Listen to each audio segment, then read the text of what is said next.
yelling about oxen suggests it's business as usual. You're in the land of the Sumerians now, somewhere around 3000 BCE. The world smells of wet mud, sheep dung, and fire-roasted dates. The sky is low, and the air tastes faintly of river silt. This is Mesopotamia, literally the land between two rivers. You'll meet no marble temples or gleaming monuments here, no polished coins or golden crowns. Instead, you're surrounded by adobe houses, ziggurats that look like crumbling wedding cakes, and long rows of drying fish. This is a world where economic genius was born out of necessity, and bureaucratic boredom blossomed into the very first version of Excelonly, made of clay. So, before you get comfortable, take a moment to like the video and subscribe, but only if you genuinely enjoy what I do here. And if you're feeling chatty, post your location and what time you're watching this. I'd love to see where and when you're tuning in from. Now dim the lights, maybe turn on a fan for that soft background hum, and let's ease into tonight's journey together. You trudge across a compacted dirt road, edged by reed huts, their woven mats fluttering in the dry morning wind. Somewhere, a donkey lets out a dramatic bray as if to protest his entire existence, and you pause to watch a woman toss water onto the dusty ground outside her door. It keeps the sand from choking everyone who passes. Around the corner, a merchant is already arguing with a customer over the quality of dried fish. You don't speak fluent Sumeriano, one really does anymore, but you get the gist. It's something about the fish being yesterday's catch, and whether or not the merchant slept through the delivery. The woman insists she was promised fresher stock. The man insists she was promised no such thing. They're missing something crucial, a receipt. Now imagine navigating this sticky barter economy without a written record. When did you pay your taxes? How many goats did you lend to your cousin last summer? Did you really return that borrowed sack of barley, or are you just hoping no one remembers? The Sumerians had the same problem. As urban centers grew, Uruk, Eridu, Lagash, need for dependable memory outpaced the human brain's capacity. You can only trust your neighbor's words so long before someone misremembers who owes what. That's when writing, or rather, accounting, stepped in. But here in Section 1, we're still pre-written. This is oral memory sumer, and then your job this morning is to carry a sack of lentils to the local temple complex. Not because you're particularly devout, but because this counts as your annual tax. And if you don't pay, well, you probably won't survive this. You lug the sack over your shoulder, trying not to inhale too deeply. Lentils, as it turns out, acquire an oddly fungal scent when stored in goat hide for too long. You step around a flock of squawking ducks and reach a broad, mud brick structure, the local temple granary. It looks unimpressive, like a giant loaf of bread left too long in the sun. But inside, the gears of Sumerian administration are grinding. A clerk with a shaved head and an alarmingly serious expression gestures for you to wait. He's still logging a delivery of onions. This isn't just a religious center, it's an economic hub. Temples aren't only about gods, they're about grain. These priest bureaucrats track every tribute, every delivery, and every tax paid in kind.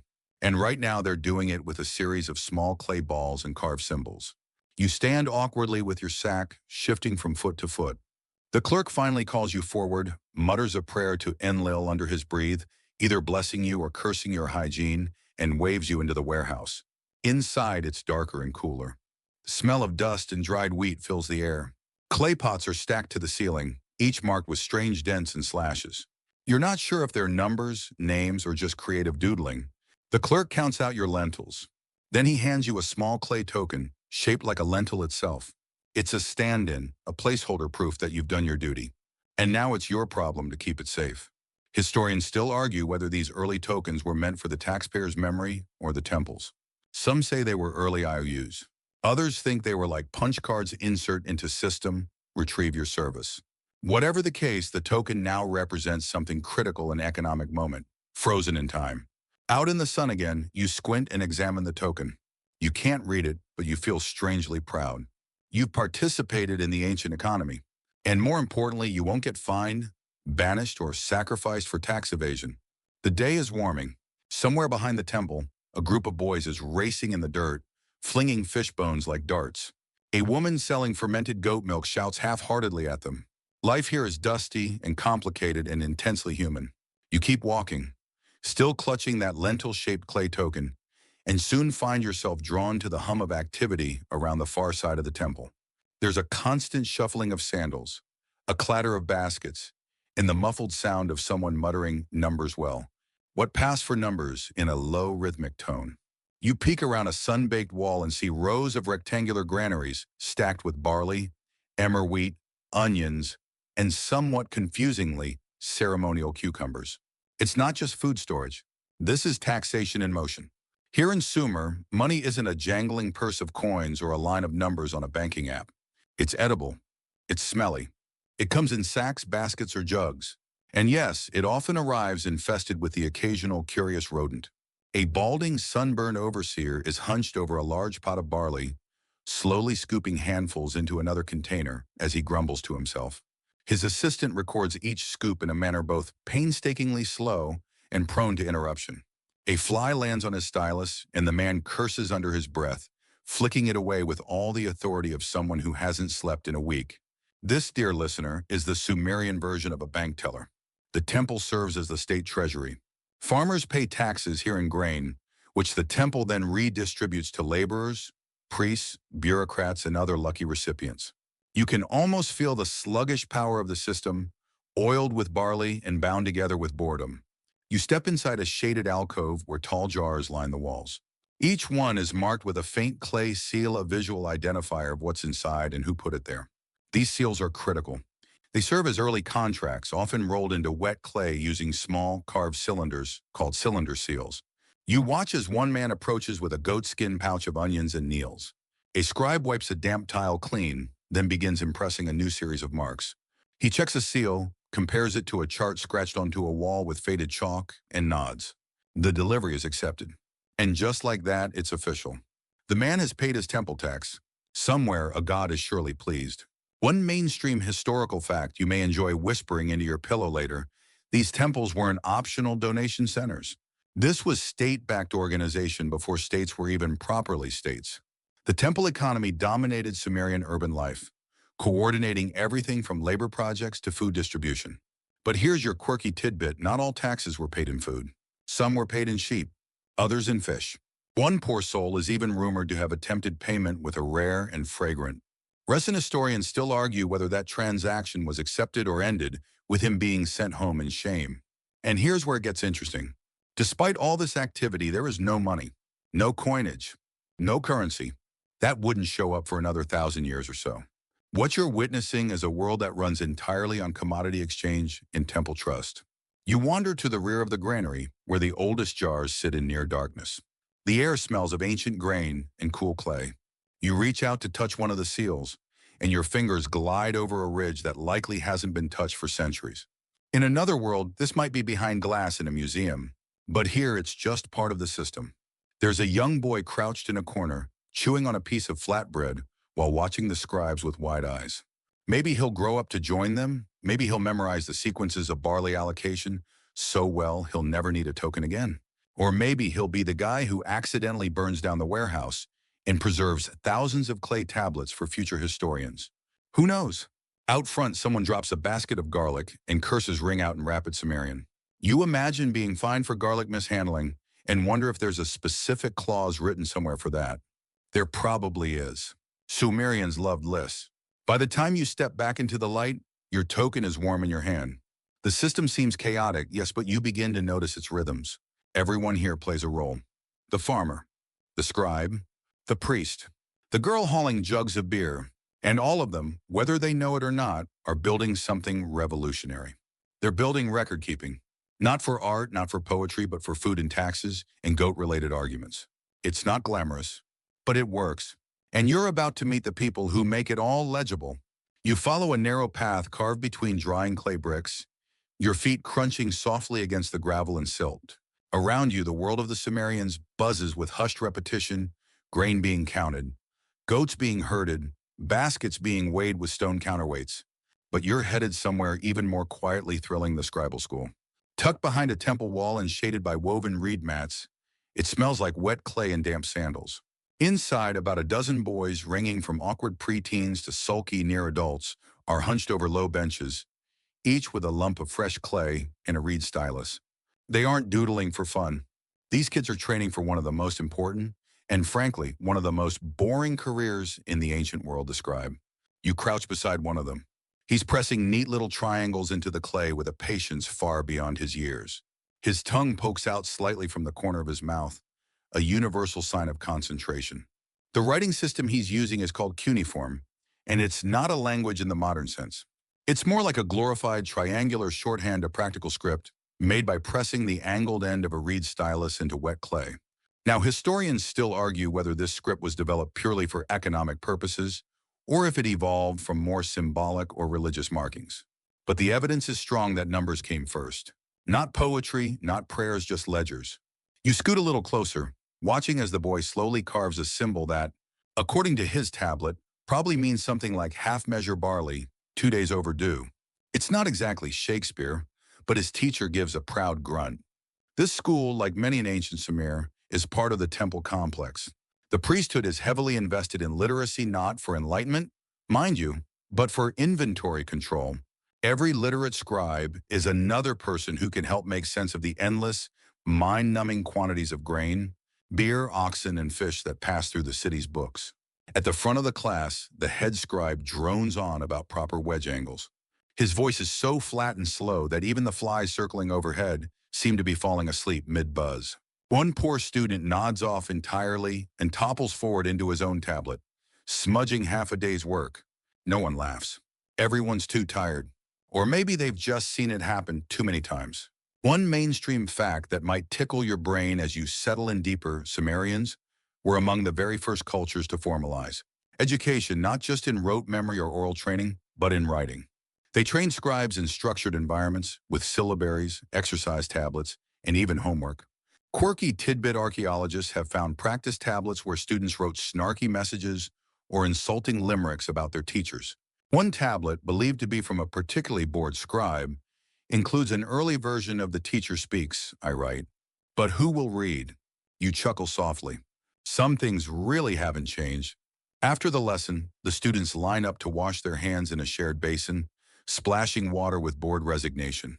A few gossip in low tones about another student's. Mistake the poor lad confused a measurement symbol and accidentally declared that the temple owed 30 camels instead of 30 shekels of barley. The teacher was not amused.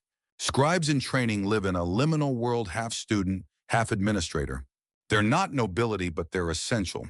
They hold the keys to knowledge, to memory, to accountability. You can't tax a farmer, pay a laborer, or plan a feast without one of these triangle scratchers recording the numbers.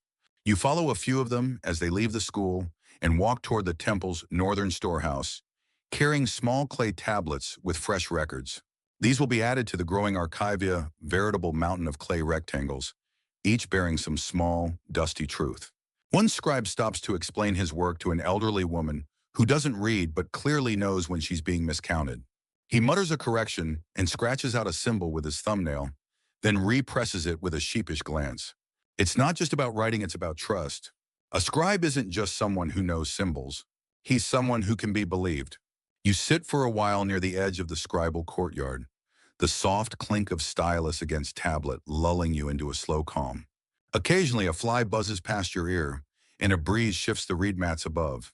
This is the quiet genius of Sumer. Not the kings or warriors, but the boys in dusty tunics making triangles in the mud triangles that would one day become contracts, receipts, and laws. And in a way, it all started right here with a schoolroom, a bored teenager, and a very pointy piece of reed. You drift onward, past the edge of the temple district, until the road turns muddy and uneven beneath your feet. The sun is high now, and the scent of warm clay hangs thick in the air. You're not entirely sure where you're going, just following the soft clatter of something small being shaken inside something else. And then you see it. A low dome-shaped hut with a row of curious-looking clay balls lined up on a shelf outside. Each one is about the size of a small apple. A man in a loose robe squats beside them, rolling one carefully in his hand. You watch him tap it against the side of a wooden bowl and then set it back, satisfied. This, as it turns out, is your introduction to prehistoric data encryption, Sumerian style. Before clay tablets, before wedge-shaped cuneiform, the Sumerians had tokens. Not written language exactly, but symbolic counting tools. A cone for a measure of grain, a sphere for a sheep, a small cylinder for a jug of oil, different shapes for different commodities. And when they needed to record a more complex transaction, they sealed the tokens inside a hollow clay balabola and pressed identifying marks on the outside. Yes, it's essentially a sealed envelope made of mud. You crouch beside the man, who smiles politely and hands you one of the sealed spheres. It's warm from the sun, surprisingly heavy, and makes a faint clinking sound when you shake it.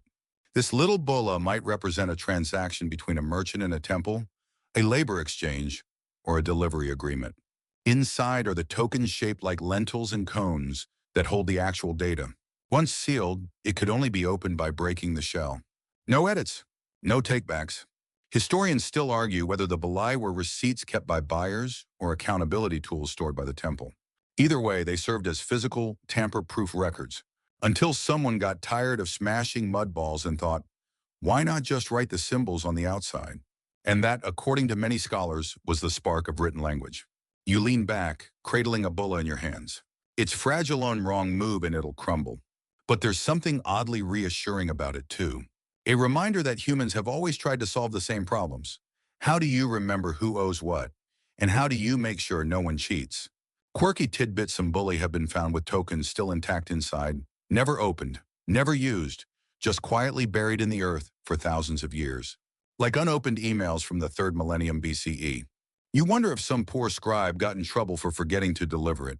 As you watch, the clay master takes a wet stylus and begins rolling a cylinder seal across another ball, imprinting its surface with tiny scenesmen leading sheep, tall vessels stacked in rows, a sunburst symbol for the temple of the goddess Inanna. The seal itself is a tiny work of art, carved in reverse to create legible patterns when rolled. It's the signature, the ID badge, the scent from my iPad of the ancient world. This moment feels delicate, timeless. A potter, a seal, a handful of tokens, and the silent mechanics of a civilization trying to keep its paperwork in order. A donkey brays nearby, perhaps objecting to the very notion of paperwork. You glance up and spot a merchant arriving with a pouch of goods. He and the potter exchange nods. Another transaction begins. A few token shapes are chosen, sealed in a ball and marked. The system churns forward. No coins, no credit cards, just clay and trust. You turn the bulla in your hands one last time before setting it gently back on the shelf. It's oddly calming to think that even before writing, people found ways to organize the chaos of life into shapes and systems. A nearby child mimics the seal rolling motion in a pile of soft mud, drawing clumsy spirals with a stick. His older sister rolls her eyes, mutters something probably unkind, and steps over him to fetch water. The world is already moving on, but you stay a moment longer, imagining all the messages locked inside these quiet clay spheres, little time capsules of trade, of barley, of obligations and intentions. You don't have to smash one open to feel the weight of history inside. The sun slants a little lower now, casting long, golden fingers across the baked mud streets as you wander into the western wing of the temple district. The mood here is less mystical, more bureaucratic. You've reached the clerical compound, a place that smells strongly of warm clay, overripe dates, and the undeniable scent of paperwork, well, the Sumerian equivalent, at least. Inside a modest hall, shaded by palm frond canopies, several scribes sit cross-legged on woven mats. Each one is hunched over a low writing board, working a clay tablet with a precision that borders on spiritual. You settle in near a young clerk who's clearly having a day. His stylus keeps slipping. His tablet keeps cracking. And across from him, an older scribe is muttering under his breath, glancing over with the air of someone who's silently judging every stroke. You're watching administration in its rawest, clayest form. The room hums with the gentle tap-tap-tap of stylus points and the occasional exasperated sigh. A supervisor paces slowly between the scribes, arms tucked behind his back, nodding at some, frowning at others. He stops beside the struggling clerk and glances at his work, a dispute over a goat, apparently. A particularly clumsy goat. One mainstream historical fact to warm your sleepy mind: Sumerian receipts weren't just numbers. They included detailed descriptions, the parties involved, the date according to the current king's regnal year, and even why something was being transferred. These people loved a complete file. As you read over the clerk's shoulder, you catch the transaction's specifics. On the 3rd day of the Festival of Wells, one goat male, brown, with broken horn, transferred from Enlil's temple storehouse to the household of Kalmu, priest of reeds, for services rendered in maintenance of Canal 17. It's oddly comforting. Until the debate starts. You witness 2 clerks engage in a low-volume argument over whether Kalmu's goat was already partially lame before the transfer. One insists there should be an addendum. The other swears the limp only developed after arrival. They begin editing the tablet, carefully smoothing the clay and re-impressing the symbols. A crowd gathers. Soon, even the supervisor is squinting down, muttering about intent to deceive and historical integrity. This is Sumerian customer service. And the open scholarly debate? Historians still argue whether these tablets were ever truly final. Were they legal documents with binding power, or just detailed logs subject to temple whim? Some were stored in archives, others broken, others reused entirely. The permanence of clay is flexible. A pot of water sits in the corner beside a stack of blank tablets. A boy rotates them gently, keeping the clay damp enough for use. Another jots temporary notes on a tablet that's already cracking, meant to be erased later, like a Mesopotamian sticky note. Quirky detail: some scribes inscribe their tablets with tiny curses at the end. May he who alters this tablet have his beard plucked by a demon, one reads. Bureaucratic pettiness, it seems, is eternal. You close your eyes for a moment, letting the soft rhythm of styluses tapping clay lull you into calm. One scribe is using his left hand to press a cylinder seal at the bottom of his tablet, leaving a beautiful imprint of two gazelles under a crescent moon. It's not required, but it adds a touch of flair. You imagine future archaeologists debating whether it was a signature or just for vibes. In the far corner, a scribe is copying tablets by candlelight. His job is simply to duplicate old records for the archive. You watch as he painstakingly traces each wedge, pausing occasionally to nibble on a fig. He glances up and grins at you. This was a receipt for 32 fish, he murmurs, chuckling. Now it's 3 hours of my life. You grin back, unsure whether to feel charmed or deeply sympathetic. A clay shelf nearby is stacked with dozens of finished tablets. Each is tagged with a sliver of baked clay, marked with the month and subject matter. You run your fingers along the cool surface of one labeled Barley Spoils Dispute. There's something soothing about all of it. The chaos of agriculture and trade, translated into quiet little rectangles. The world flattened into triangles and lines. By the time you rise to leave, the goat tablet argument has resolved. Apparently, Kalmu is being issued a replacement goat. The old one, it seems, will be retired with honor, which you suspect is a very gentle euphemism. The clay hardens slowly as the sun begins to set. Tablets are stacked, hands are washed, and the clerks roll their shoulders and groan softly like accountants in every age. You step outside, blinking into the light, still hearing the ghost of the stylus's tap behind you. It's the sound of bureaucracy, of early law, of a world trying, very patiently, to remember itself. You're not sure how you ended up here, exactly. One minute you are admiring the meticulous goat dispute tablet, the next you're being ushered toward the outskirts of the temple district, where a group of scribes and assistants are preparing for something that sounds surprisingly cheerful, the livestock tally for the harvest festival. Now don't get your hopes up. There's no parade, no fireworks, no giant inflatable goat balloon. But there is an open courtyard, a very worn stone ledger bench, and about 30 incredibly loud sheep. You're not here to party. You're here to count. A heavy-set priest, beads of sweat glistening on his forehead, barks orders while pointing his stylus at a lineup of animals. One by one, sheep, goats, and even the occasional confused-looking ox shuffle past a pair of counters who mutter numbers and press them into their clay tablets. The animals smell exactly how you'd imagine, like wool, dust, and anxiety. Your job, unofficial as it may be, is to observe and not step on the records scattered across the ground. Some are already drying in the sun. Others are still soft, marked with quick practice lines, one wedge for each animal, with occasional notes like limping, pregnant, or excessively bitey. Mainstream fact alert Sumerians used a base 60 sexagesimal numbering system for accounting, yes. The same one that still gives us 60 seconds in a minute and 360 degrees in a circle.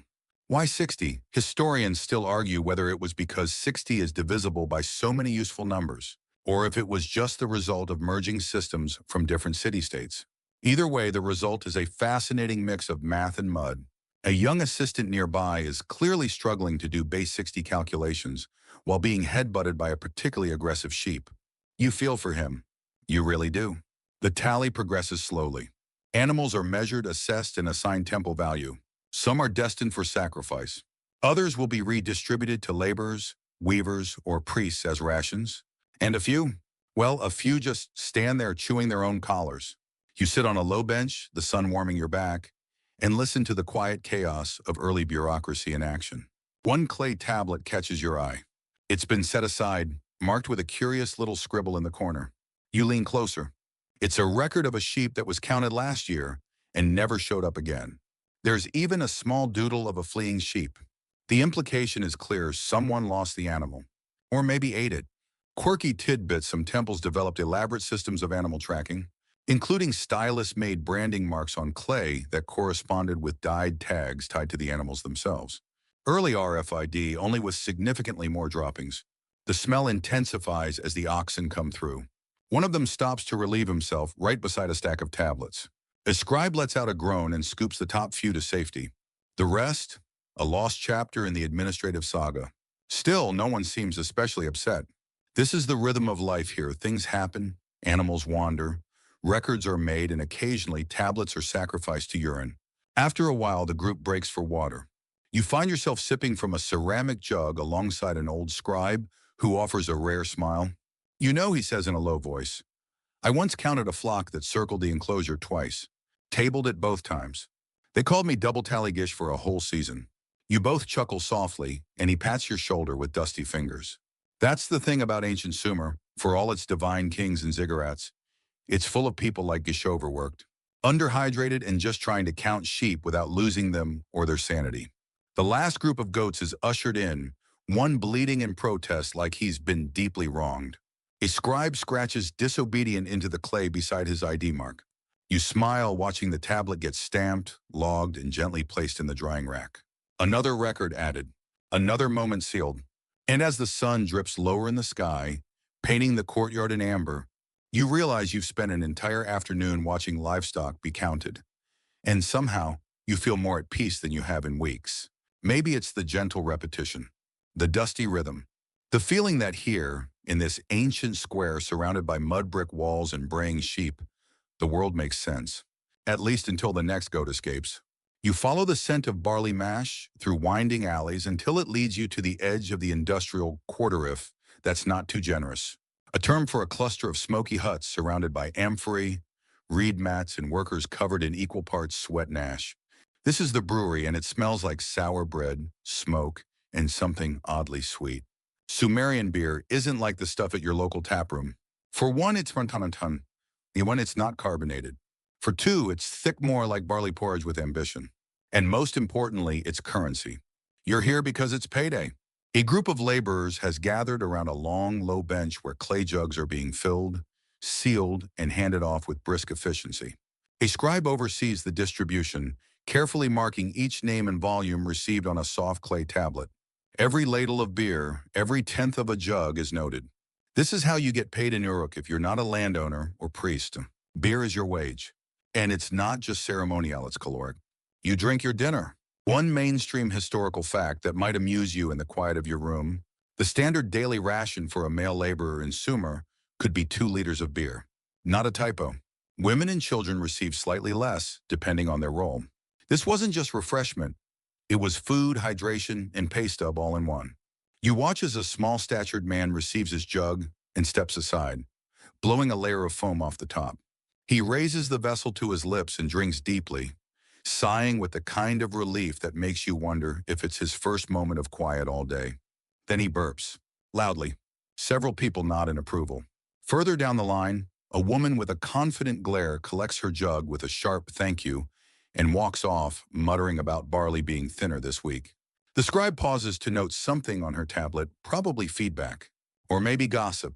You perch near the edge of the table as another scribe, younger and clearly overworked, takes a deep breath and starts recording again. For Akum Canal Digger, 8 jar. For Illa Bricklayer, 1 jar. For Ninsa Pot Carrier, 34 jar delayed. He pauses over a cracked name and furrows his brow. Did the man show up? Did he skip a shift? Is his beer ration supposed to be delayed, reduced, or reassigned? Historians still argue whether these labor ledgers reflect fixed pay schedules or if beer was a more fluid currency, subject to negotiation and circumstance. Some tablets show exact rations. Others contain odd adjustments, extra for heat or deducted for lateness. It's not always clear why. You watch as the scribe decides with a shrug and presses in the symbol for half jar. Somewhere an argument is already brewing. No pun intended. And here's your quirky tidbit: some temple breweries employed full-time beer tasters. That's right, people whose job it was to sip every batch and make sure it didn't taste like soggy sandals. One scribe, in a rare moment of uncharacteristic joy, once doodled a dancing figure next to the words, "Best brew this moon." Across the square, a clay shelf holds empty jugs returned for reuse. Several are cracked or leaking, and one is being used as a drum by two children, while their mother negotiates an extra ladle for cleaning the fish fats. The scribe hesitates, then nods, noting her contribution in the margins.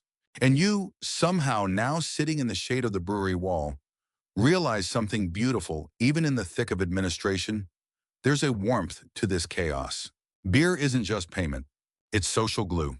It oils the gears of city life. It fills the air with laughter. It even gets the scribes talking to each other like actual humans. A worker offers you a taste. You politely decline. He nods knowingly. "You're new," he says, smirking. "Give it a few weeks. You'll drink it for the texture." You suppress a chuckle. Texture indeed. You watch one final transaction. An old man with a weathered face and a limp receives his half jar with both hands. He bows slightly and turns to go, but not before placing a small token on the scribe's bench. A favor, perhaps. Or a bribe. Or maybe just a thank you. The scribe doesn't record it. Just smiles and tucks it away.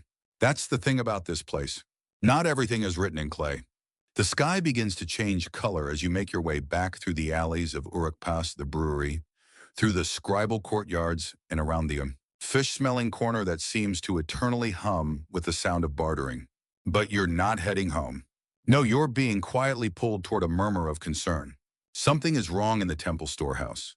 You arrive to find a handful of officials standing in an anxious semicircle, their arms crossed, brows furrowed. Several tablets lie scattered on a low table, one of them snapped clean in half. Beside it, a younger scribe is wringing his hands, looking as though he might either faint or vomit, possibly both. You've walked into what is likely the first audit in recorded history. Turns out the barley tallies aren't adding up. A routine check meant to confirm that offerings, wages, and distributions were all properly noted has revealed a discrepancy. A sizable one. Someone may have taken more than their fair share. Or someone else didn't write it down properly. Or maybe, as the assistant insists, the goats must have eaten the extra grain. The supervising priest doesn't look amused. One mainstream historical fact to keep in your mental filing cabinet: Sumerians performed regular inventories and cross-checks. Temple officials took their logistics very seriously. Some tablets even recorded double entries and witness names for added verification. Bureaucracy wasn't just red tape, it was sacred order. But here's the dilemma: clay doesn't lie. Unlike oral memory, which can conveniently forget, a clay tablet keeps your mistakes forever until someone smashes it. And right now, the broken one on the table is being interpreted as either a literal accident or a metaphorical confession. The head scribe picks up the largest piece, squinting at the indentations, then turns to his junior with a tone of forced calm. "Did you round up?" he asks.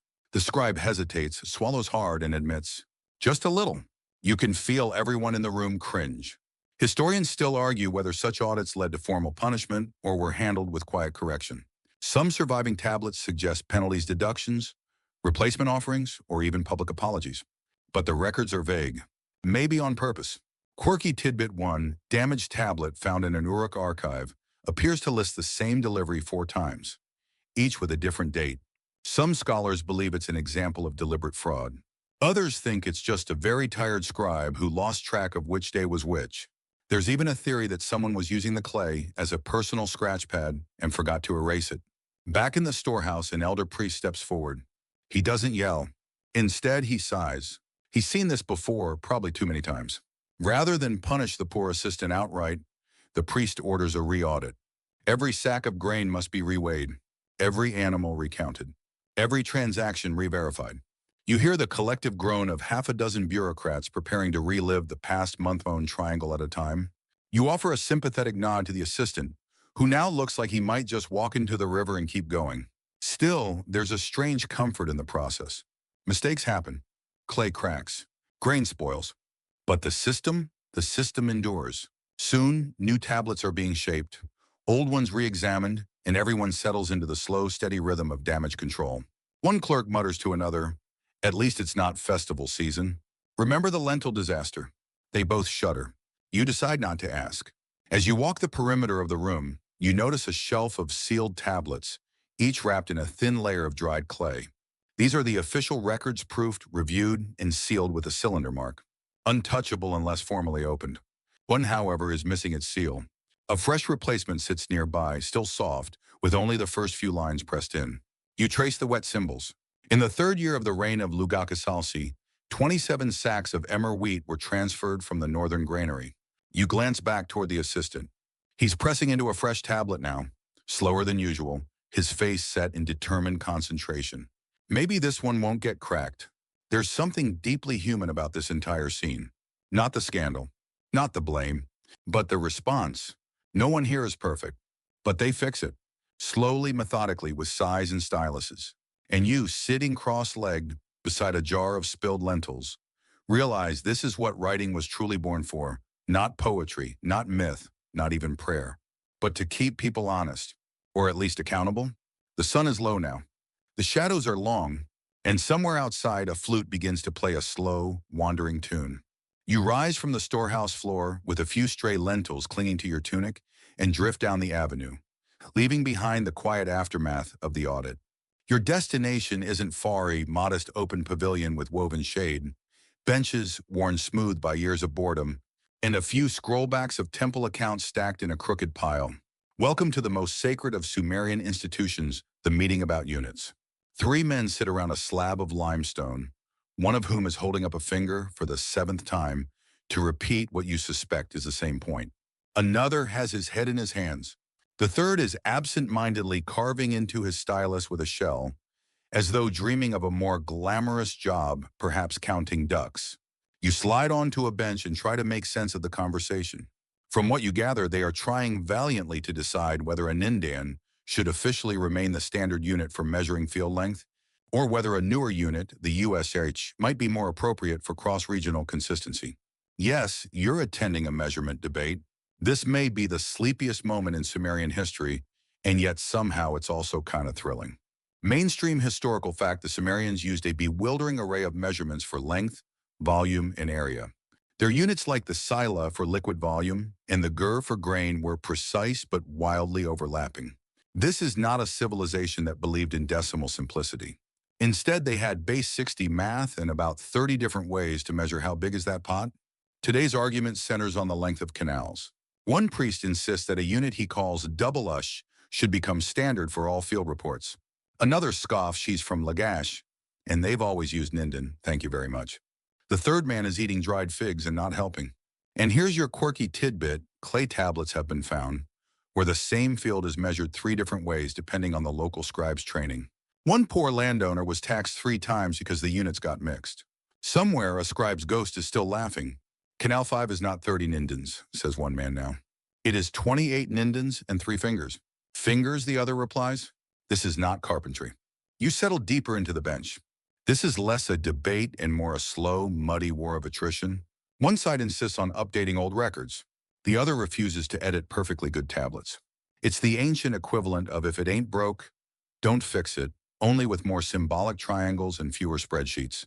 Historians still argue whether Sumerians had any true standardized system, or whether everything depended on the city-state, the temple, or even the whim of a head scribe.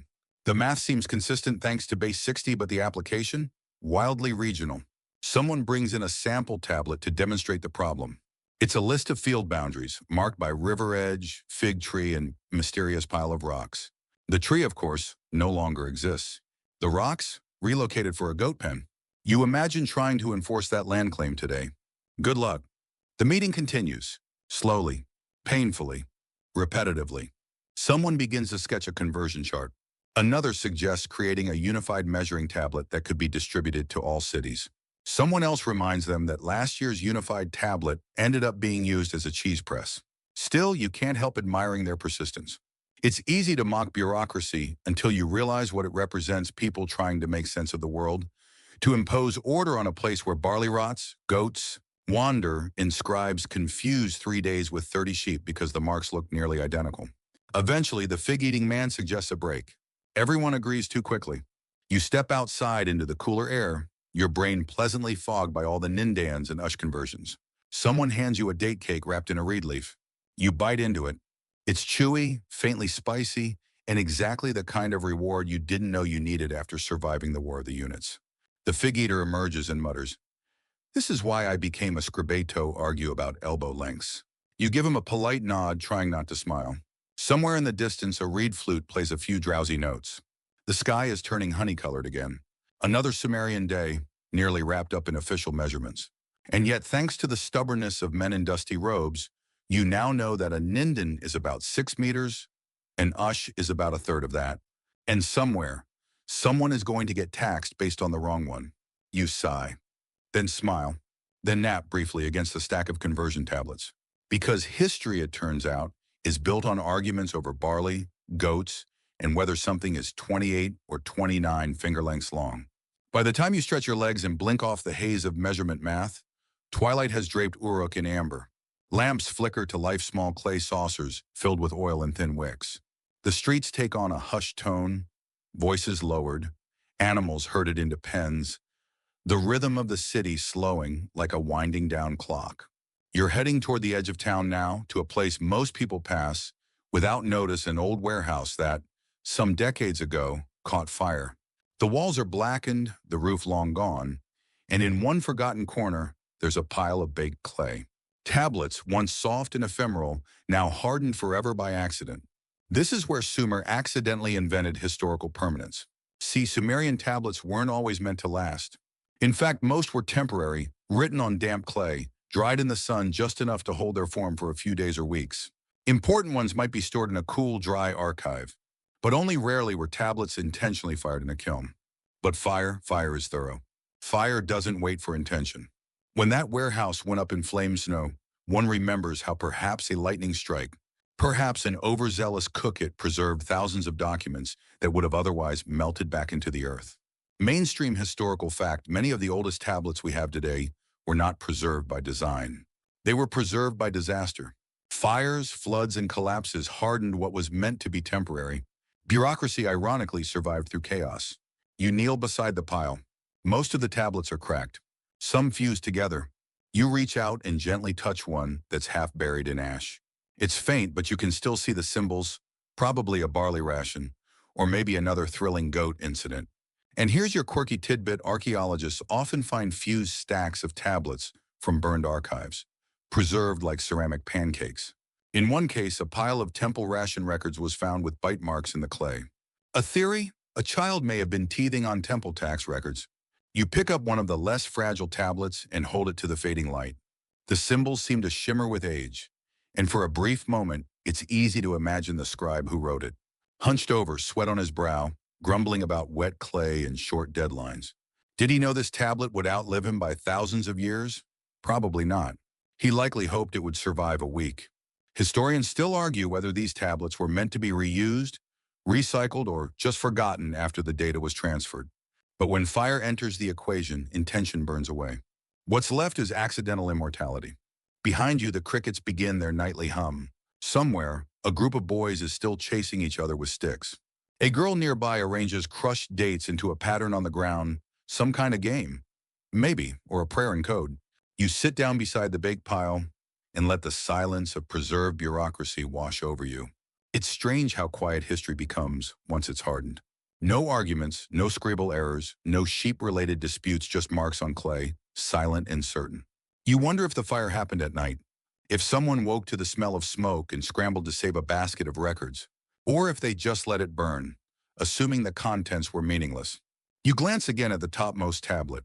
The final symbol is a date, a king's regnal year, an identifier for a moment long gone, now sealed forever. It occurs to you this exact momentous when writing began to transcend function. No longer just for temple rations or field plots, but for memory itself, for preservation, for permanence. A thought strikes you, soft and simple: if enough clay tablets burn, we become immortal by accident. You lean back against the warm bricks, letting your head rest. The scent of charred earth and old barley is oddly calming. The stars begin to blink into view above the ruins, and you stay just a little longer beside these ancient, hardened thoughts.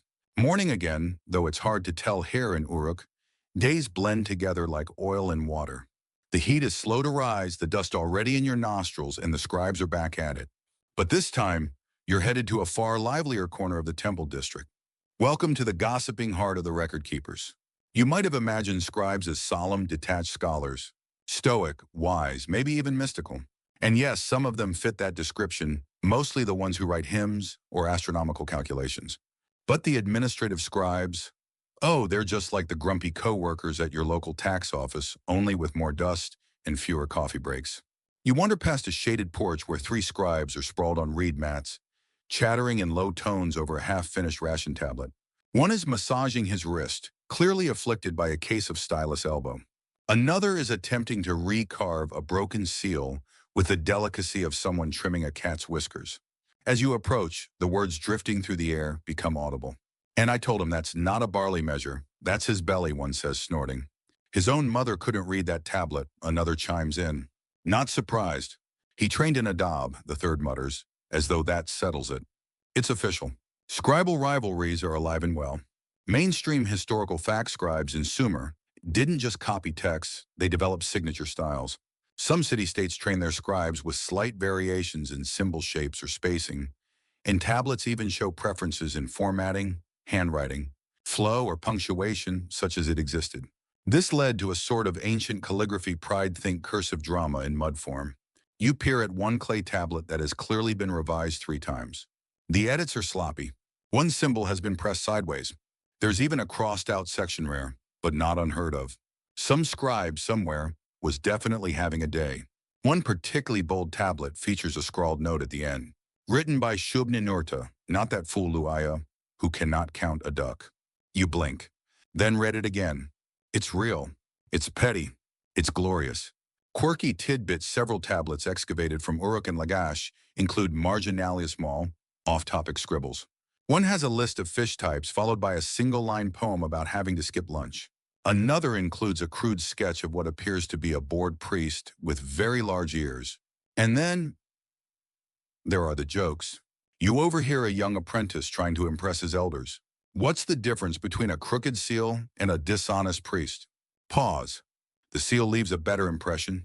The older scribes groan. One throws a dried fig at him. You're not sure whether they're annoyed or impressed. Historians still argue whether these marginal notes were meant to be read or simply byproducts of a long day's work. Some believe they were private jokes. Others think they were subtle acts of rebellion, tinny expressions of individuality in an otherwise rigid system. You spend the better part of an hour here, listening to scribes swap errors like campfire tales. One man admits to mislabeling a shipment of dried fish as holy offerings, leading to a feast that was later retroactively declared sacred. Another boasts about finishing a 50-entry ration tablet in a single afternoon while mildly inebriated. It's oddly comforting. These weren't faceless civil servants. They were people. Tired, overworked, often sarcastic, and occasionally brilliant.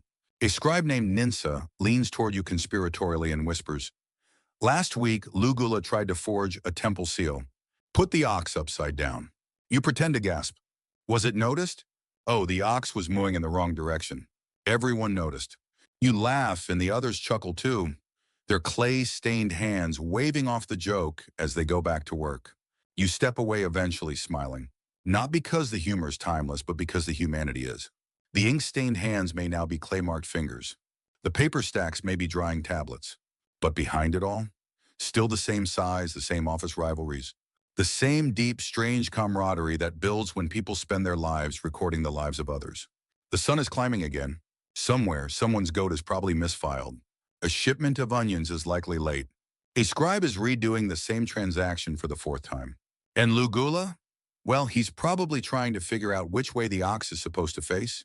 You drift southward, past the hum of scribes and seal drama, toward the edges of Uruk's commercial district. The air here smells of copper dust and camel hair, of spices packed tight in earthen jars and foreign tongues spoken under tired breath. The streets are wider, the people a little warier, and the tablets? Well, they're not just about goats anymore. This is where receipts rule the world, not in dusty granaries, but in the glittering artery of long-distance trade. A caravan has just arrived, wheezing into town with the slow majesty of a heavily laden snake. Dozens of men lead donkeys piled high with goods, hardwood from Elam, lapis lazuli from Afghanistan, copper from Oman, and if you believe the rumors, a basket of dried crocodile parts someone insists are medicinal. The cargo is valuable, too valuable for memory.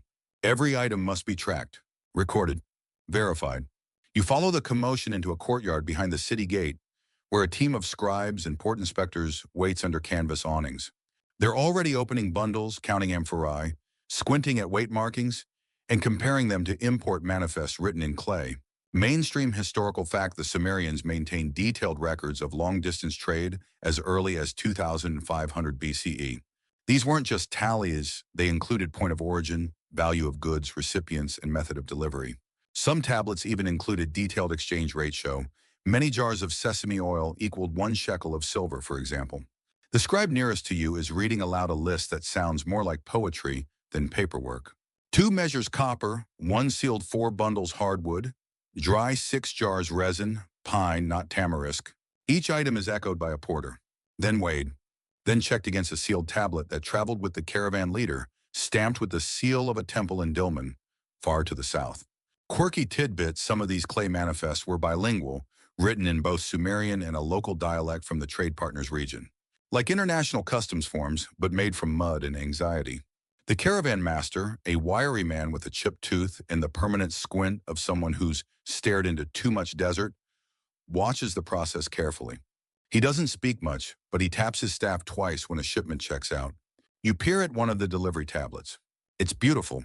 A tidy grid of symbols, pressed so cleanly it almost looks printed. Seal at the bottom? A lion chasing a deer, with the sign of Inanna above marking this as a temple-approved trade. And then there's a problem.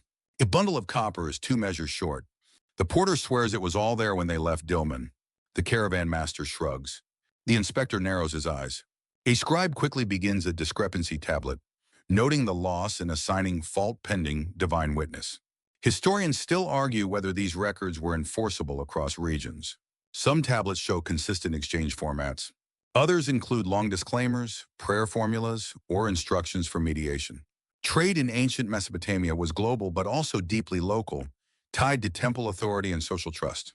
One scribe scribbles something so furiously his stylus snaps.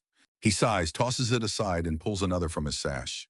You sit beside a girl, maybe 12, who's helping her father count bundles of cedar.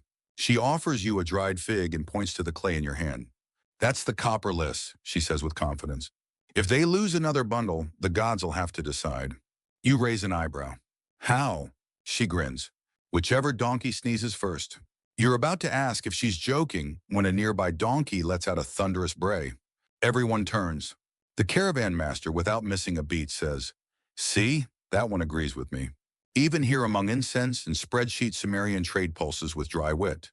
The sun leans westward as the inventory nears completion. Tablets are stacked, seals pressed, and donkeys unloaded with relieved sighs. One scribe wraps the day's records in damp linen for delivery to the city archive. Another grumbles about how trade records always arrive with half the goods and twice the attitude. And you? You sit back and watch it all with quiet awe. Because here in the shifting dust of Uruk, you're witnessing something miraculous: a clay-based global economy. No coins, no digital tags, just styluses, seals, and trust hardened in fire. You run your fingers over the surface of a copper manifest. It's smooth now, but thousands of years from now, someone might find it. And maybe, just maybe, they'll wonder if the missing shipment ever showed up, or if the donkey's sneeze was all the evidence they needed. You wake to the sound of sandals scuffing against stone. Early morning again in Uruk, and the scribes are already at work. But something feels different today. The breeze carries not just the scent of river mud and date palms, but something else: frustration. You follow the sound to a narrow hallway within the temple archives, where 2 men scholars, not scribes, stand over a table littered with broken tablet fragments. They speak in hushed tones, hunched over the shards like archaeologists dissecting a crossword puzzle. Only this isn't the 3rd millennium BCE. These 2 are from now. You've stumbled into the modern struggle to decode Sumerian records. Clay tablets, it turns out, don't age like wine. They chip, they shatter, they erode. Some have been badly stored. Others were found buried in sand pits, barely distinguishable from bricks. And worst of all, not all scribes were great at their jobs. One mainstream fact: modern Assyriologists rely on tens of thousands of tablets to reconstruct Sumerian life, but the overwhelming majority are fragmentary, repetitive, or indecipherable. And many are economic records written in shorthand, only decipherable by the scribe who made them. You sit on a bench, watching as the two researchers puzzle over a sliver of clay marked with three triangles and what might be a broken unit of grain. Is it Ninbanda or Nindan, one mutters. Could be Ninta, the other shrugs. Hard to tell. The top's gone. And thus begins the ancient world equivalent of trying to guess a lost password based on half a sticky note. You peer over the pile and notice something familiar, a tablet with the signs for beer, one jar, and festival. A part of you relaxes. Some things are eternal. But here comes the twist: the tablets don't always agree. That's the real problem. One tablet says a shipment arrived in month 5. Another says month 6. One says 22 jars, another 18. And the seals? Some have been wiped and reapplied. Were they reused? Were the transactions repeated? Or is someone somewhere lying across time? Historians still argue whether discrepancies in temple records are due to copying errors, changing local conventions, or deliberate falsifications. And there's no way to know for sure. One scholar, clearly exasperated, murmurs, "You know, sometimes I think they just made these up to confuse us." Quirky tidbit: there are clay tablets with completely unknown symbols, found nowhere else. These might be shorthand, personal annotations, or even inside jokes. One famous fragment includes a scribble that some believe was a sarcastic response to a supervisor. Others say it's a meaningless doodle.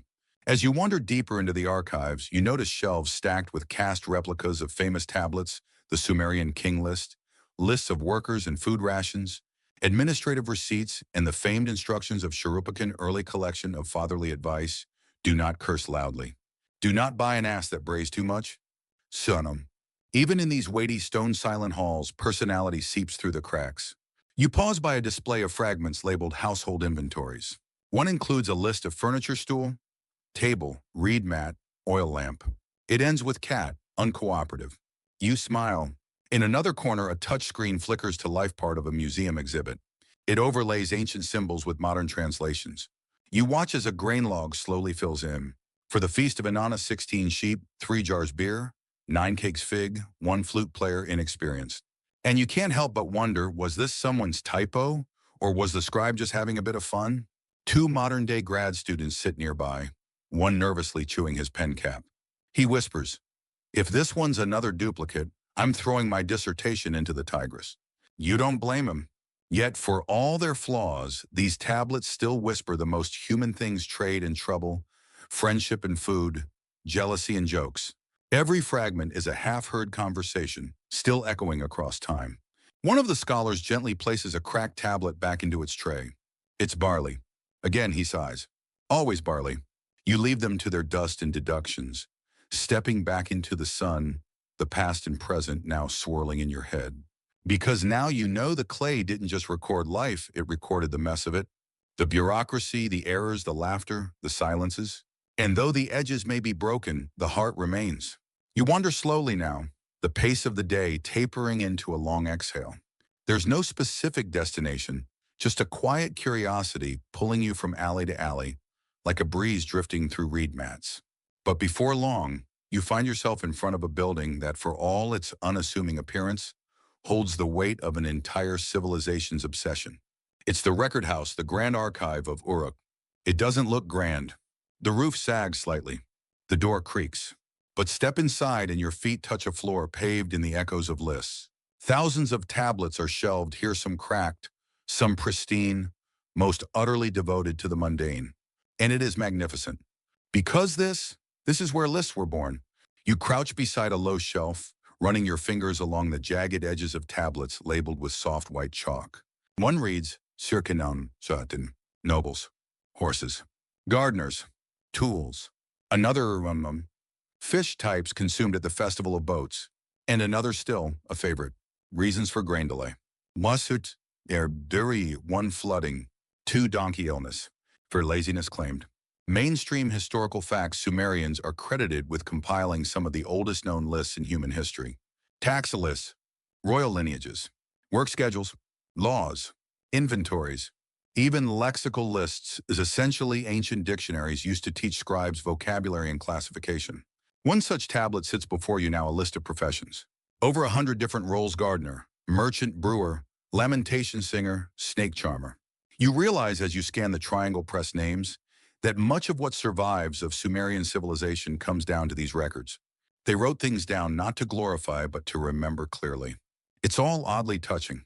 Here's your quirky tidbit: scholars once found a list tablet with several entries scribbled out, including collector of broken jars and professional shoulder rubber.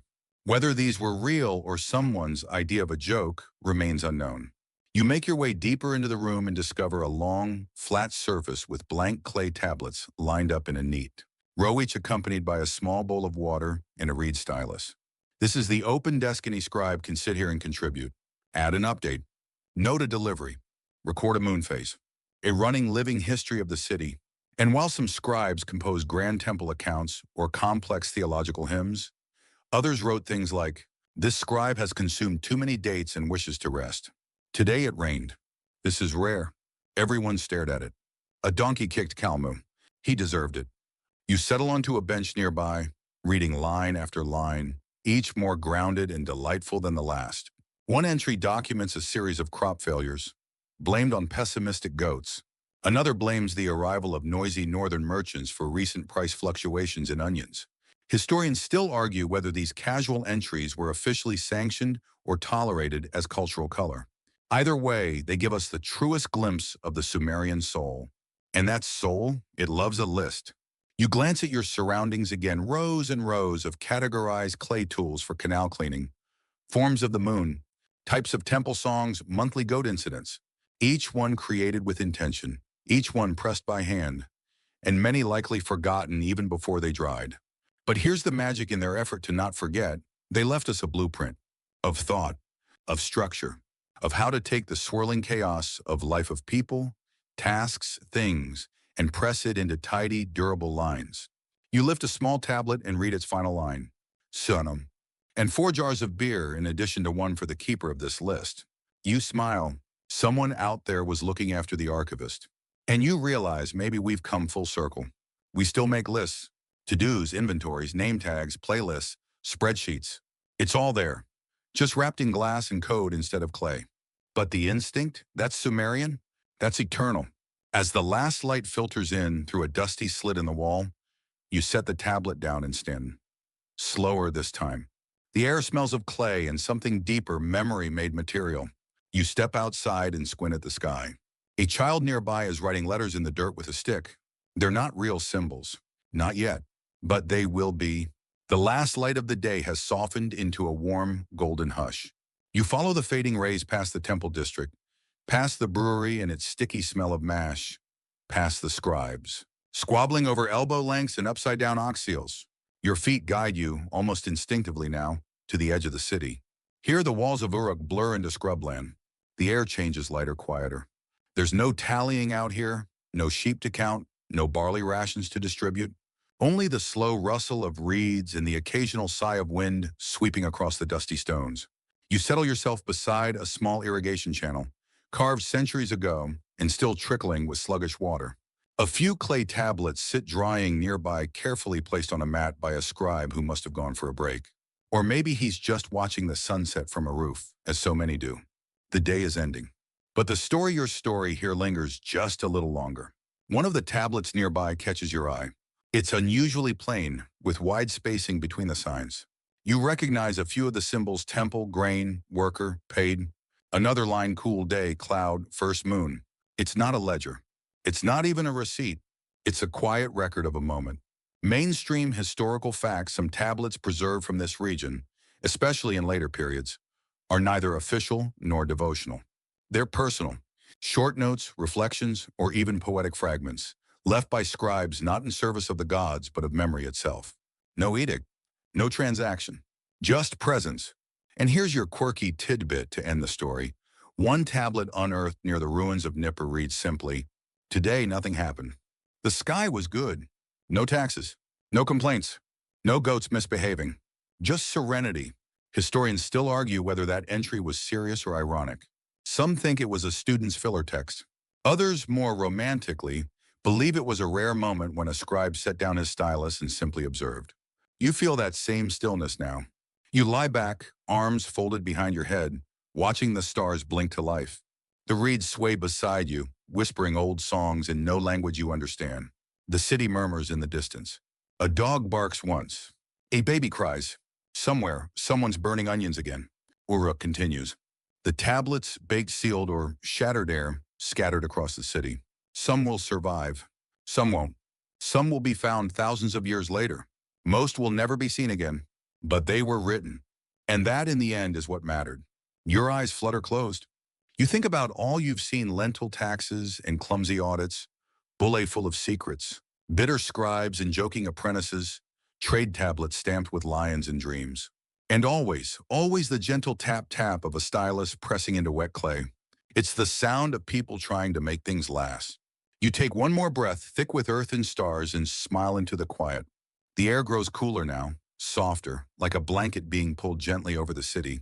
You imagine the lights dimming one by one, oil lamps flickering out in the temple halls, the last scribes laying down their styluses, the donkeys, finally settling in their pens with slow, sleepy breaths.